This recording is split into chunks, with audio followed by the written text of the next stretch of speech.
ముఖ్యంగా తల్లులకు నా యొక్క విజ్ఞప్తి, ఈ కాఫ్ సిరప్స్ అని ఉంటాయి. కాఫ్ సిరప్స్ కానీ దగ్గు మందు అంటారు.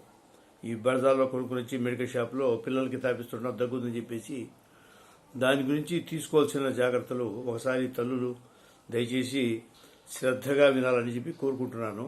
ముందుగా నా యొక్క రిక్వెస్ట్ ఏంటంటే, దయచేసి నా యొక్క యూట్యూబ్ ఛానల్ని సబ్స్క్రైబ్ చేయండి,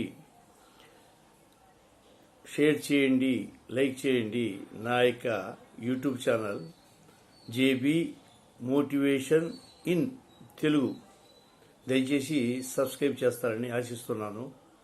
మిమ్మల్ని విన్నవించుకుంటున్నాను.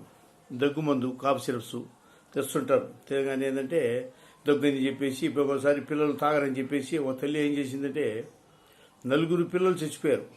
ఆమె ఏం చేసింది, ఆ దగ్గు మందుని పాలలో కలిపి తాపిచ్చేసింది. తాగటం లేదు పిల్లలు చెప్పేసి తెలియక, అమాయకత్వం తెలియక చేసిన పనికి 4 పిల్లలు కూడా చచ్చిపోతారు. తర్వాత వాళ్ళని పోయి క్లినికల్ ట్రయల్స్ చేసి ఏమైందా అని చెప్పేసి వెరిఫికేషన్ చేస్తే దాంట్లో ఏంటంటే పాయిజన్ ఉంటుంది. పాయిజన్ అంటే ఏంటంటే ఎప్పుడైతే ఈ పాలు ఈ కాఫ్ సిరప్లు మిక్స్ అవుతాయో అది పాయిజన్గా మారిపోతుంది. చాలామంది ఏంటంటే నాకు తెలియదు.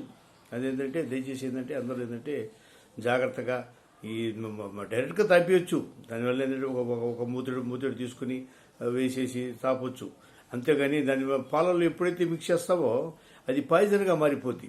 అందుకని ఏంటంటే చాలామంది తెలియజేస్తుంటారు. కొంతమంది తెలిసిన కూడా ఎడ్యుకేట్స్ అయినా కూడా ఒకసారి భ్రమలో పడి ఉంటారు. దయచేసి ఏంటంటే అందరికీ దయచేసి నా యొక్క హంబుల్ రిక్వెస్ట్, ఒక్కసారి మీరు ఈ కాఫ్ సిరప్స్ పిల్లలకు దగ్గులు వచ్చినప్పుడు ఇతరు వచ్చినప్పుడు ఒక మూతో 6 మూతో దాని మీద రాసుకున్న దాన్ని బట్టి దాని యొక్క మోతాదును బట్టి ఆ అమ్మాయి వయసును బట్టి అబ్బాయి వయసును బట్టి వేయండి. అంతేగాని పాలల్లో మట్టి కలిపి మట్టికి ఏది కూడా ఇదే కాదు, ఏ మెడిసిన్ సంబంధించింది ఏది కూడా కలపటం అనేది చాలా ప్రమాదకరంగా ఉంటుంది. పిల్లలు అనవసరంగా చచ్చిపోతారు.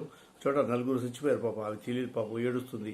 కూర్చుని ఏడిస్తే లాభం ఏముంది, తెలియదు, చెప్పేవాళ్ళు లేరు, అవగాహన లేదు. అందుకని ఏంటంటే ఈ డాక్టర్లు కూడా ఈ చెప్పేటప్పుడు ఇవాళ ఈ మెడికల్ షాప్ వాళ్ళు కూడా ఇచ్చేటప్పుడు ఈ దగ్గు మందు అటువంటి ఇచ్చేటప్పుడు అమ్మ పాలలో కలిపి తాపకూడదమ్మని చెప్పేసి వాళ్ళు కూడా చెప్పగలిగితేనే కొద్దిగా ఏంటంటే తెలుసుద్ది. తెలియక ఏం చేస్తావు, తెలిసి ఎందులో అవి తెలియదు, కలపాలేమో అని చెప్పి కలిపేసింది, తాపేసింది.